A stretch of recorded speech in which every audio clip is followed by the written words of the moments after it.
Welcome back to Eye of the Storm.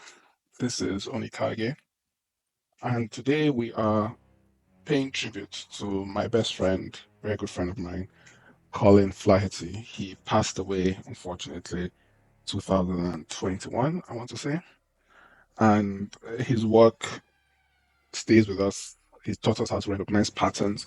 He taught us how to speak plainly without racism, without rancor, without apology. Spoke mostly about the denial, deceit, and delusion surrounding Black violence in America and really around the world. And he didn't try to offer a scientific, sociological explanation. He just showed you this is what is happening, and this is the reaction to it from politicians, media, judges, and all this types of things. So, what is happening is there's a lot of Black violence, disproportionate against white people, other people, Asian people, chickens, turkeys, turtles, goldfish, cheerleaders, judges, police, and of course, and of course, you look at what happened in the past few years, Black Lives Matter, and all these other activities from George Floyd all the way up to Michael Brown and Trayvon Martin, and we see that there's a desire for Black people to justify, condone, excuse, and definitely encourage Black violence. And the most important one is black mob violence, really. And of course, black or white murder, because black violence against white people is about 93% of all interracial crime. All these things that I'm saying, all the statistics, Colin refers to them, Colin uses them, but they are not important because what you have is the video, what you have is the knowledge that I can go into that neighborhood, O Block, 63rd, all those types of things. A neighborhood is dangerous. It's more dangerous when black people live there. That's just a well-known fact, but it's a fact that nobody wants to say. So I searched up his name, and it doesn't bring up his Wikipedia page, which I find a little bit strange. It's his book, White Girl Bleed a Lot, that comes out, and Wikipedia doesn't have an article on Colin Flaherty. This shows you that Colin Flaherty is most likely one of the first people to be cancelled by Google. And he proved it. One of the first people to be cancelled by Google, that is shadow banned, on person, and all those types of things. But he has a book called White Girl Bleed a Lot. It's still available, you can still buy it. And he has a book called Don't Make the Black Kids Angry. Let's see. Don't Make the Black Kids Angry. He had a podcast, he had a YouTube channel. Oh wow. Let's see. Okay, so this is a Colin fan page. I have over 18 gigabytes of his videos, and I'm glad that people are still out here. People are still out here posting Colin stuff because his videos were truly the best. He was doing over 12 million views a month, something funny like that, and that was even with YouTube shadow banning and things like this. So it is really impressive that his work stayed alive, and we'll be looking at this channel for certain. RG Bargy News Reports. So it's a very important channel.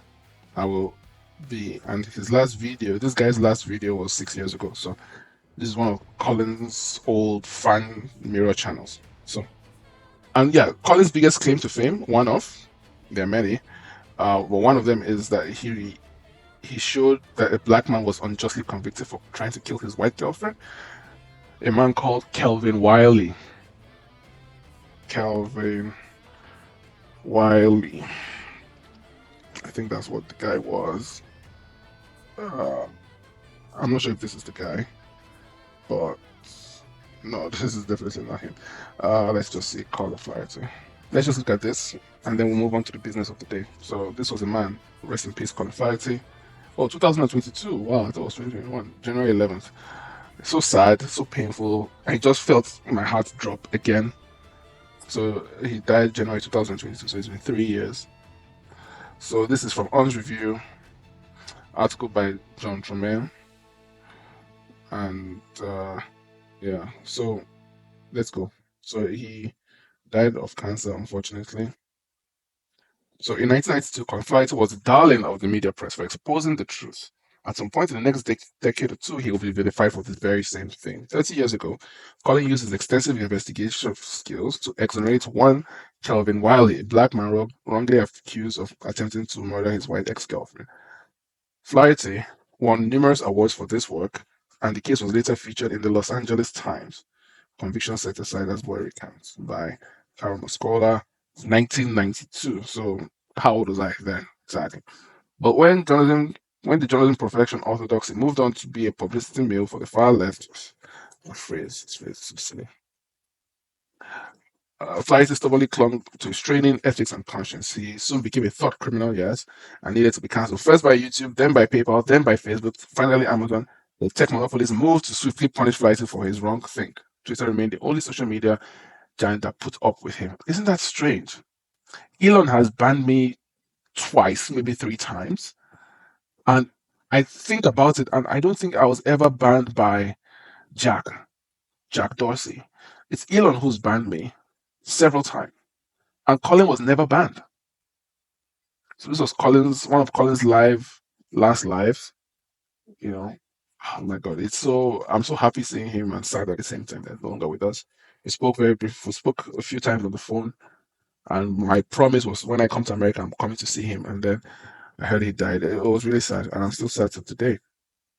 So that's basically it. So the reason why we're remembering Colin today is for one of his biggest stories. He did so many stories on this particular murder. As we mentioned earlier, one feature, one arm, one compartment of this disproportionate black mob violence, black crime, wildly out of proportion. One small component, a major component actually, is black on white murder and the reaction to it. As we said, Colin covers not only the violence, but the reaction. How does the media react to it? How do people react to it? How do black people react to it? How does the community react to it? What is the impact? Does the legal system react to black crime? A lot of times you see the politicians always trying to make excuses, the political activists, your Al Sharptons, and all the other race hustlers from Tariq Nasheed, all these guys, you see them trying to justify and and you know exalt criminals to a higher status. We saw the culmination of this with George Floyd, and you saw how he had 3 state level burials buried in a golden casket. This guy is a low life criminal, died of a fentanyl overdose, but the police officer who was detaining him got arrested, got stabbed in the prison. So you see that George Floyd really is probably the culmination of Colin's work, because you had a black guy committing a crime disproportionately. You had the police making an arrest. The black guy dies, and then Black Lives Matter, and then black mob violence all over the country, and it's spread across the world. Because in Europe and many parts of the United Kingdom, there was a lot of black mob violence, killings, murders. Crime went up, and even the institutions like the Premier League started saying, yeah, everyone should kneel down for Black Lives Matter, and all players had to do it. So Colin's work, which has been going on since 2013 at least, reporting on black mob violence, black crime while out of proportion, it's cumulated in 2020. That's where it came up. So it's a 2012 book, and then 8 years later with George Floyd, you see how all his stories just come to a certain head. So the story I think we're talking about today is the death and murder of Sean Schellenger. Colin always called him Sean Schellenger. That wasn't on purpose because he wasn't that type of person, but his name is Sean Schellenger or Schellenger. So here's an article from the Cinemaholic. Who was he? How did he die? All right. So he died in, I think, 2019, but this story is from 2023. So let's see what happened. Wait a minute. They made a movie about his death? Oh my god. It's a documentary, okay.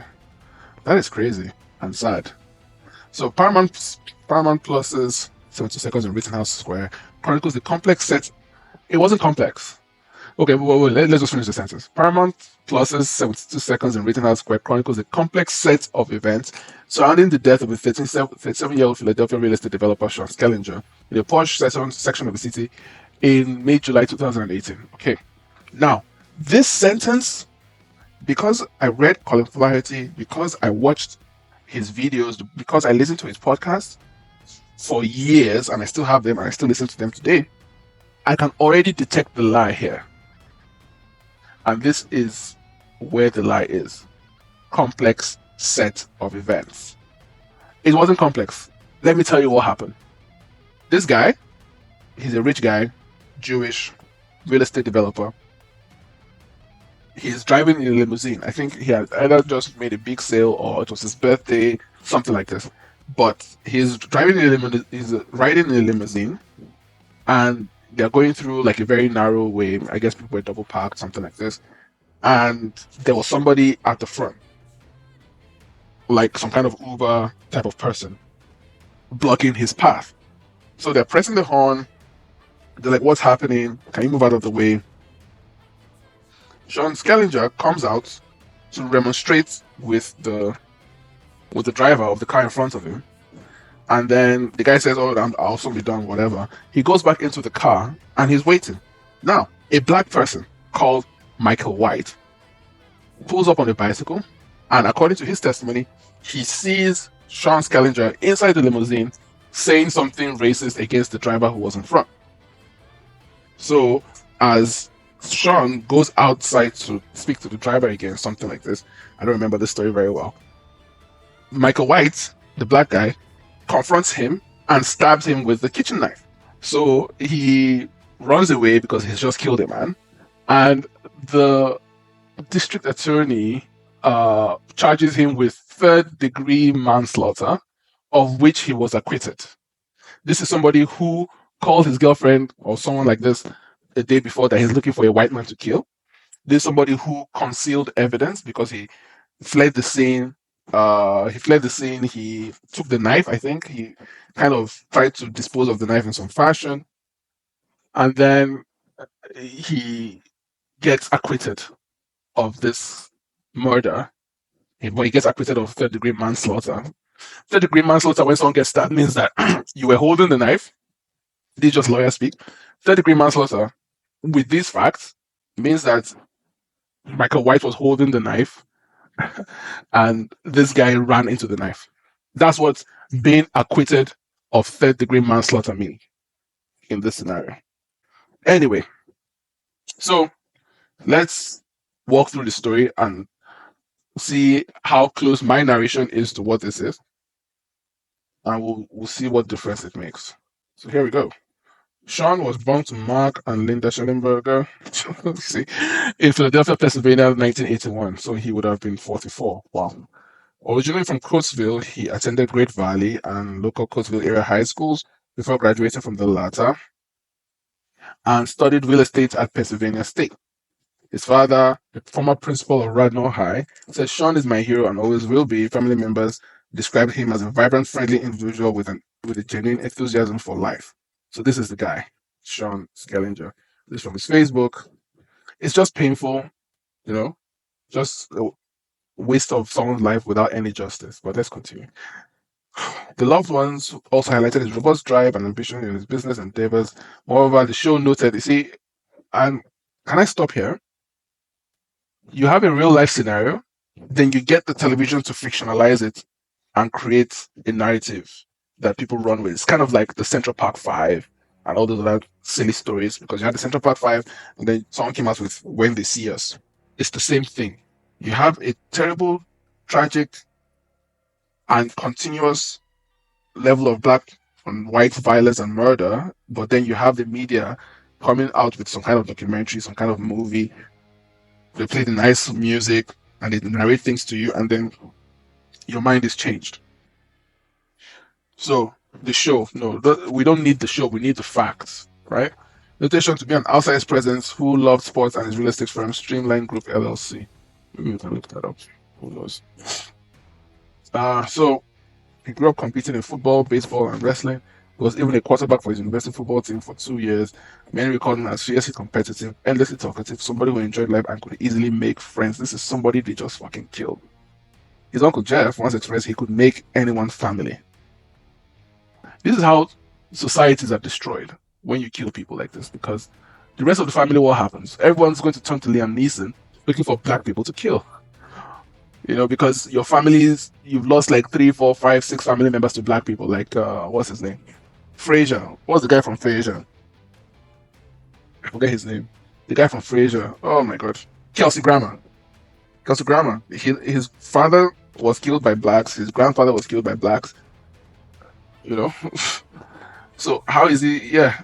Where is it? I saw something murder somewhere. Murder of Karen Grammer. Yeah. See? So, for fuck's sake. So, his younger sister was killed by a black person. Who again? There was somebody else as well. His father was killed by a black person, and another person was killed by a black person. This is the guy who killed Frasier's sister. Let's see. Anyways, we have to find that. That is kind of a. Oh yeah, here we go. His grandfather died of cancer. His father was murdered in St. Thomas. Very good. Following a wave of racial violence following the assassination of Martin Luther King Jr. His sister was kidnapped, raped by Freddie Glenn. See? So father killed by blacks, sister killed by blacks. Anyways, so let's continue. In 2017, he was profiled as CEO of Streamline Solutions, Helping Hands Philadelphia. He dedicated himself to revitalizing neglected properties and supporting community initiatives. These words mean absolutely nothing.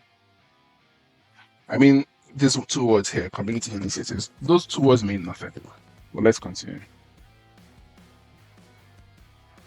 Where is it? Okay, so he stated he wants to improve, blah, blah, blah. Convicted of disorderly conduct, cleaned up his act, prosperous entrepreneur, difference maker. Okay, come on, man. Let's get to it. Okay, here we go. John Bolaris, his friend, had been at the Rittenhouse Restaurant Rouge for only half an hour before he was killed. He added that they had to embark on a real estate tour in Villanova. He said it was a beautiful night, everything was great, everyone was happy. It's not like you're in a city place doing something you shouldn't be at Rittenhouse Square with business partners, friends, exchanging hugs. Wow, this is so painful to watch, bro. And okay, so here we go. John Ryan of the Philadelphia Homeless News remarked that Sean got in a Mercedes-Benz with 2 other friends, Uri Jacobson and Norris Jordan. This guy is Jewish, this guy is not. At 10 p.m., the vehicle turned the corner from Rouge onto a narrow, Chancellor Street when it encountered a car, stopped at an intersection with 17th Street. See? That's what I said. All 3 individuals exited the car in an attempt to encourage the driver of the halted vehicle to proceed. See? Captain Ryan said that a cyclist unexpectedly became involved in the dispute while the trio was immersed and focused on the driver. Sean subsequently exchanged words with the cyclist and an altercation. Are you seeing this? Exchange words. Unexpectedly became involved. Altercation. These words are words that people use to obfuscate the hatred, vitriol, the desire of black people against whites. They do it to make it seem like, oh, it was just an altercation. No, it's a black person going to confront a white person, which is normal and common, which is what they do. You see? So, an altercation between the man on the bike and him turned physical. That's another thing. Turned physical. What the hell is a real estate advisor, real estate mogul, turning physical with some black guy on the bike? And notice that he hasn't been described as black yet, even though we know who he is. Even though after he was acquitted of his murder, he became like a local celebrity. His name was Michael White. Let's just see, Philadelphia. Yeah, this is the guy. This is he. So he became a celebrity. CBS News, sentenced to probation. So, oh my God. Oh my God. Oh God. This just makes me want to. I'm so annoyed. Okay, so he stabbed somebody, but he was sentenced to probation for tossing the knife he used to stab somebody. That's what happened. That is what happened, guys. Let's get back to the story because oh God. I think this is why I stopped doing these videos because they make me so angry. But yeah, it's not about anger. It's about determination to spread the message that this is what is happening. Yes, we moved on from the anger. I forgot. We moved on from the anger and we're moving to determination that we must let as many people know that this is what is happening. If you're a white person and a black person does a crime against you, you should do your best to get justice, but don't expect sympathy. Don't expect your local DA to fight for you. You have to fight for yourself. And in the best bet you can take for yourself is to not even be around blacks in the first place. That is the most important thing. Do your best to avoid them at all costs because they are not taken as the same type of human being as you. When a black person does a crime or any of the regular activities that they do, nobody ascribes them the same human level of responsibility that they do with an Asian person or even a white person. So you must understand this. Nobody sees them as human in that same way that they give them the same level of culpability. Anytime a black person kills a white person, it's always the remnants of slavery or trauma from slavery. There are many examples of this. We don't need to get into that, but just take the story as an understanding that a black guy can stab a white guy with witnesses, and then he only gets sentenced to probation for hiding the knife that he used to stab the person. So let's continue.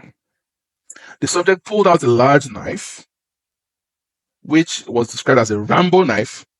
A Rambo knife, let's look at what a Rambo knife is, because a Rambo knife is not for cutting the brisket.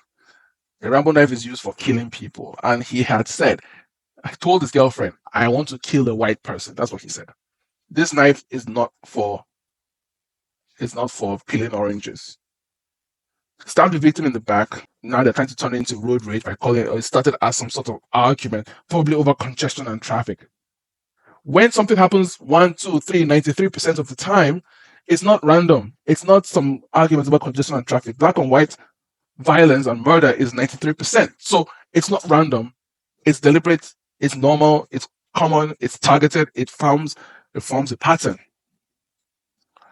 Witnesses told cops the attacker fled on foot. Sorry, not the attacker. The black guy fled on foot, leaving behind his bag and his bike and the bag used to deliver food. He was then rushed to Thomas Jefferson, where he was pronounced dead 20 minutes later at the hospital. He said the incident was hard to comprehend. When you're exchanging hugs, getting ready to do a real estate, so everyone is in a great mood, you leave at 10:30 to find out that Sean is dead, stabbed to death near Rittenhouse, and half an hour later, it just shocks you. We should mention that he had alcohol in his blood and traces of cocaine. Do you see how they try to equivalate? What's the word? They try to equate both moral positions.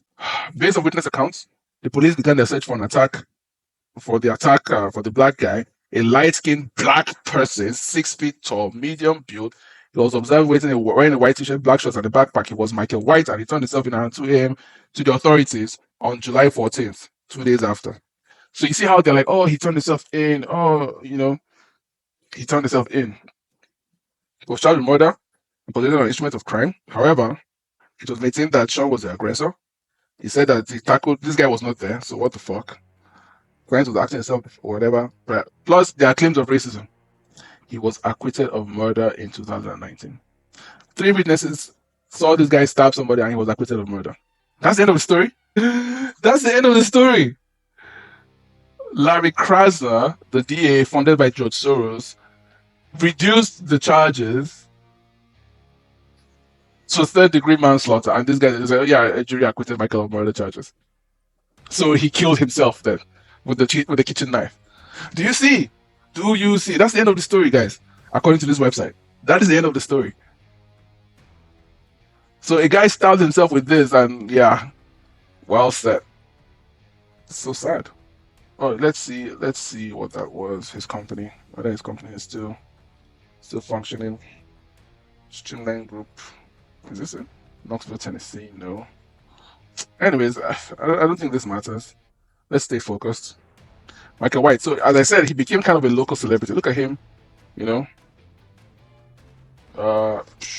So see, he has been striving to find a ray of hope throughout his entire life. Oh my God.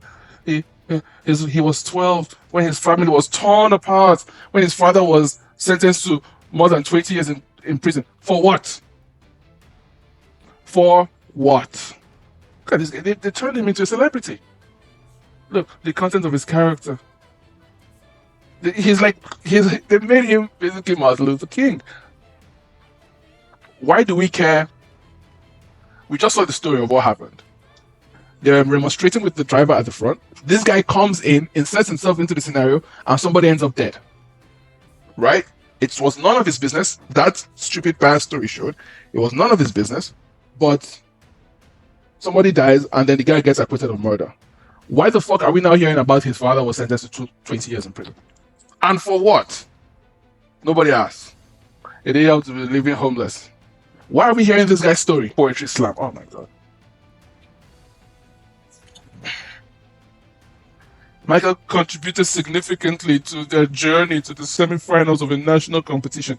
Do you see how they're painting this guy as some kind of, oh, he's a poetic angel?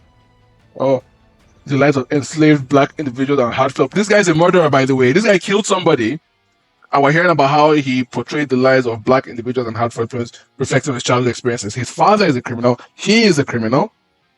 And we're talking about, we're hearing so much about his fucking poetry. Exceptional abilities in poetry competitions. That's how they're describing a fucking murderer.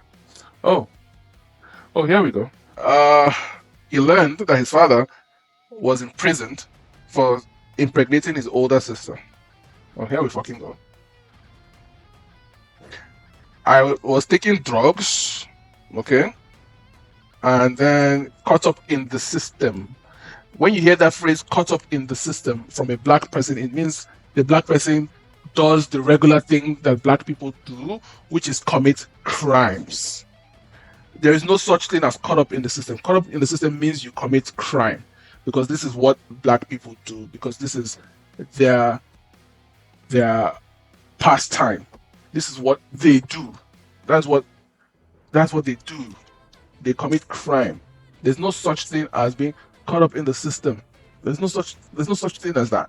He's a criminal. His father was a criminal. He is a criminal. Here we go. According to reports, we're talking about someone who's committed a crime and calling himself being caught up in the system.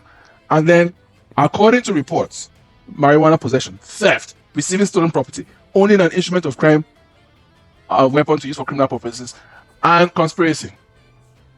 This is before he killed somebody. A person who has faced charges of possession of marijuana, theft, receiving stolen property, owning an instrument. If you get charged with things like this in 2017, why should you be walking out and about in the world in 2018 where you go and kill somebody who actually matters to the world? Why should you be around? Shouldn't you be in prison instead of killing this guy who actually means something to the world, who actually contributes to America? How can one person have all this crime? Marijuana, theft, receiving stolen properties, instruments of crime, weapons to use for criminal purposes, conspiracy. Why should you be around? Shouldn't you be in prison? Less than a year later, he kills somebody. And he's acquitted for even that. That is the lesson here, guys. The lesson here is that black people do not face consequences for crimes. The fact that there are so many black people in US prisons is a miracle. It is a long-standing miracle from the 60s, the 70s, the 80s, and even the 90s. Trust me, between 2010 and now, for a black person to go to prison is very, very difficult. Look at this guy. How can you have all this crime and you are not in prison? But you're poor, allegedly, and you can't afford a lawyer, right? You can't afford like a good lawyer that will get you maybe less time or have your charges thrown out, right? But all of a sudden, you're free. But you're poor. So how? Let's continue. Accelerated misdemeanor, order to pay fines, community service until January. Do you see that? For all these crimes, he does community service. What about the victims of theft? The victims of receiving stolen property? What about them? I was just doing dumb stuff to survive. Dumb stuff. When a guy says dumb stuff, he means crime. When a woman says dumb stuff, she means sex. I wanted to do anything to help me get back to college. Yes, like stealing and receiving stolen goods. Okay. I don't care who Jonathan is. And it's irrelevant. Oh my God. So here, Michael White is facing a wrongful death lawsuit. So because the criminal system, Larry Krasner, the Soros DA, could not convict him, even though they had at least 3-4 witnesses and other auxiliary witnesses in the area, and they acquitted him of murder and gave him probation for, where was it? They gave him probation for tossing a knife, probation. The family, the mother, I believe, is suing him for wrongful death in a civil suit. Oh, look at this. Wait. Tragedy struck in December 2017. Remember, he killed someone in 2018 when he received news that his friend had been shot during a robbery attempt outside a convenience store in Baltimore. Okay. So he begs for money. Legal complications. Legal complications means that you are under surveillance for crimes that you've committed and you've been convicted of. That's what legal complications means. Guys, you will see if you're the kind of person who reads these types of stories, news headlines, you will see phrases like this. We've covered some thus far. You saw earlier, caught up in the system. Where was it? You saw dumb stuff. You saw, where is it? Caught up in the system. This just means crimes. It means being caught doing criminal activity, violent criminal activity. That's what that means. Do not fall victim to these lies of legal complications. Legal complications are simply consequences of criminal activity. So you couldn't attend some criminal's funeral who gives 2/3 of a fucking shit. So Uber Eats, cycling, and then a dramatic turn. This guy kills somebody and they call it a dramatic turn. He was delivering Popeyes. He saw 3 white men. Here we go. Do you notice that in the previous story they did not mention the race of the guy until much later? And then it's like, oh, he saw 3 white men in the pants. Immediately the race comes in. Immediately, as the story is being told from a black perspective, the race comes in immediately. So a black reader will read, oh wow, 3 white men. Oh, 3 white men. They must be evil. Yeah, berating a fellow African American delivery driver whose vehicle was obstructing their path. Do you see how they've made it? Look at this phrase, look at this sentence. They already turned it into, oh man, these 3 white hooded men are trying to lynch a fellow African American, a fellow black delivery driver. And my question is, why do black people feel such strong kinship, such strong connections with other black people that they don't even know? Why do they feel such a strong familial, brotherly connection with just any other black person?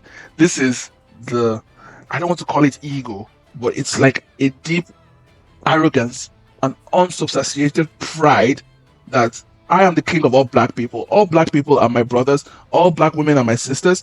Therefore, if someone is doing something to a black person, or if a black person is in some kind of trouble, I'm in trouble.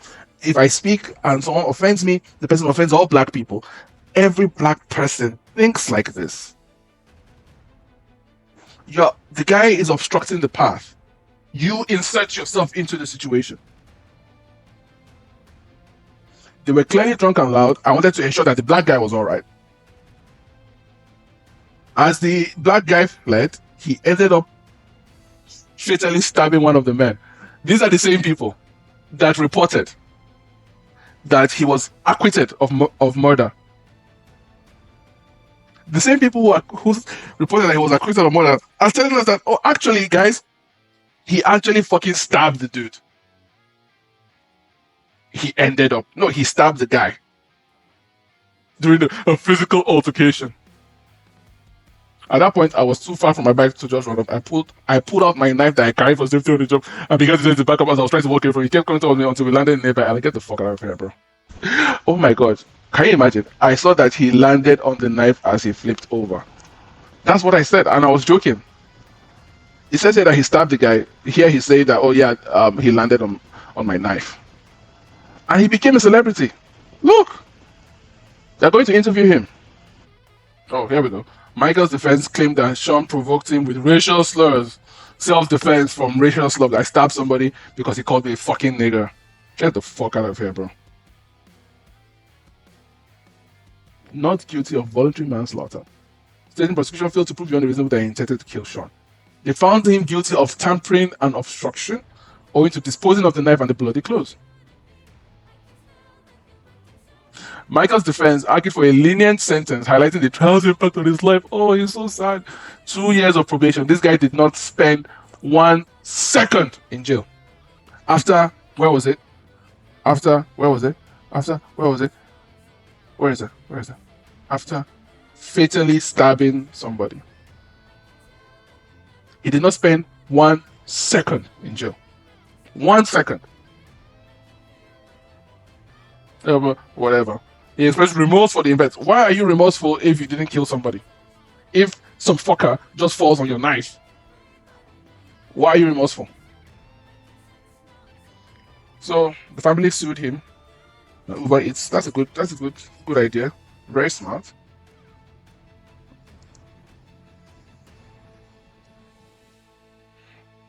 So that's the story. We've not heard much from this case since the last report was 2020, before George Floyd, which is crazy. And yeah, I mean, just reading the story again just really got me riled up. And I mean, I don't want to say much because I just read this sentence, this paragraph here, and it's like, listen to this. According to 2018 United Nations report from Sentencing Project on Racial Disparities in the United States Criminal Justice System, prosecutors are more likely to charge people of color with crimes that carry heavy sentences than they are white people. Yes, because they commit more crimes, because they have a higher history of violent crime and activities. Look at this fucking nigger who killed somebody. We saw already, guys, that even before he killed somebody, he was already doing crime. Nobody can give you a higher sentence for a crime without looking at your criminal history. You get longer sentences when you have an advanced criminal history. That is how that works. If you have arrests, if you have convictions, you will get a longer sentence if you do get convicted down the line. That is how it works. It's not because you're black, it's because you're a criminal. A lot of times those two things are inextricable from one another, but understand this. When you go around possessing marijuana, stealing, receiving stolen goods, owning instruments and implements of crime and weapons and conspiracies, even before you kill somebody, by the time you do get convicted of something, you are going to prison for longer than someone who hasn't done it before. That's how that works. Black youths are incarcerated over 4 times the rate of white youths. Yes, whoever said that black youths and white youths are the same? This means nothing. They're incarcerated 4 times because they are at least 4 times more criminal. They participate in at least 4 times more criminal activity than the average white person. Of course. In the country, blacks are overall in prison more than 5 times the rate of white people. Yes, because they commit 5, 10, 15, 20 times more crime, depending on the crime. Robbery is 5 times. Rape is somewhere like 6, 7 times. Street robberies 7, 8 times. Rape is 4, 5 times. Homicides, come on, guys. Homicides like 15 times. So who cares? Who cares about the rest of the article? No one gives a shit. It's more whining, and I just do not have the patience to read through any of this dreck because we've gone through this story. It's an old story. I just wanted to bring it back to the fore in remembering Colin Flaherty and the good work that he did. And I said he passed away 3 years ago, and I just wanted to remember him, take this opportunity to give my thoughts and prayers to his family. And I hope and I know that he's resting in heaven and definitely we'll see again someday. He left his work with us. Check out Don't Make the Black Kids Angry. Check out White Girl Bleed a Lot. I have a lot of his videos, a lot of his podcasts. Find them.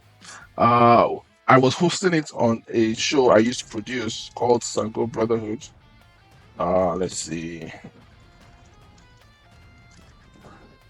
Where is it? Yeah. So there's still quite a few of those. See that? Colin Flaherty. A lot of his audios are here. Check them out. This is the name of the podcast. Where is it? So it's been 2 years since they've been posted, but it's a little bit tough. But yes, this story, Colin did a lot on it. He talked about the pain that the mother, Linda Schellenger, went through, and I felt that pain, and it was difficult for me to forget the story. That's why I was able to narrate what happened, word for word, bar for bar, without even looking at the story. And so you could see how they used these words to twist what was happening. He stabbed somebody and then he's acquitted and then he doesn't go to prison, even though he hit the knife he used to stab somebody. For fuck's sake. So the lesson you need to take from this is very simple. 1, do as much as you can to avoid black people. The saying is, around blacks, never relax. I've covered this in an earlier video why I don't like black people, but it's best to understand that this has practical implications. As we've seen in this story that this guy killed somebody by stabbing them with a fucking Rambo knife, and he's free. He's basically a local celebrity, guys. Basically, like, they're interviewing him. He's like, oh yeah, I do poetry slams. I want to be a rapper. Guys, as a white person, you have no expectation of justice if your perpetrator is a black person. If you do get justice, that is a miracle. That is a bonus. But trust me, your best bet is to avoid blacks at all costs. Move to a better neighborhood. Don't relax around them. Don't introduce them to your children. You have to keep these people away because they will find a way to victimize you. We can start doing Colin stories if you want. We can react to them. Let me know in the comments. We already saw a YouTube channel that has these, so we can react to these channels together, to these videos together, and we will learn the depraved depth of black violence, black and white murder, wildly out of proportion. And it's a very important discussion to have, and it's one that needs to keep on going to remind people. And I think, honestly, maybe I'm just on Twitter, but my prayer is that everyone already knows what we're talking about. But each time I see some white girl getting killed by a black boyfriend, being stuffed in a dumpster, or being stuffed in a trash bag, it's just like, I thought we all got the memo. Stay away from black people. Why are you inviting them to be your boyfriend? We don't know, nor do we care about the reasons, the historical, sociological, economical reasons why black people kill way more people than white people, why black people commit disproportionately way more crime, why black people commit 93% of all interracial violence. We don't know, nor do we care. What you need to know is to stay away from them at all costs. So definitely, I think we just have to subscribe to this channel,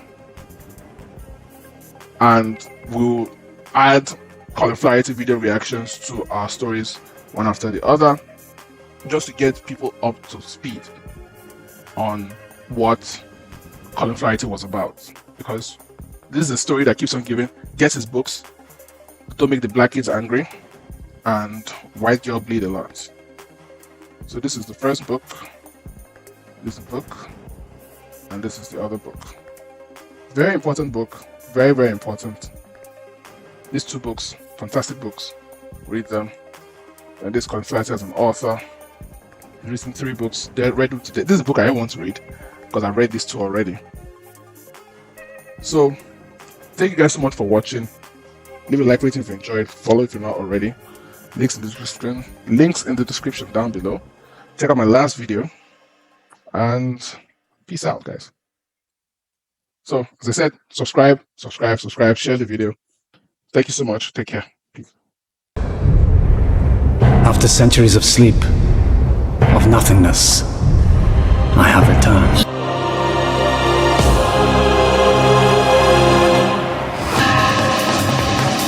Something comes back to me.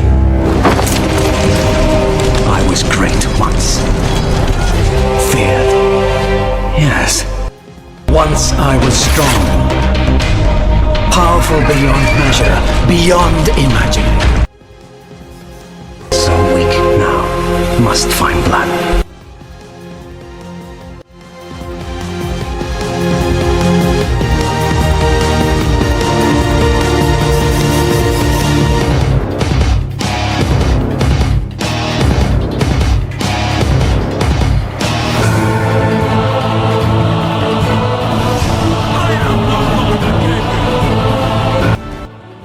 The best guy at synthesizing this stuff, because he's just been hitting these things out of the park.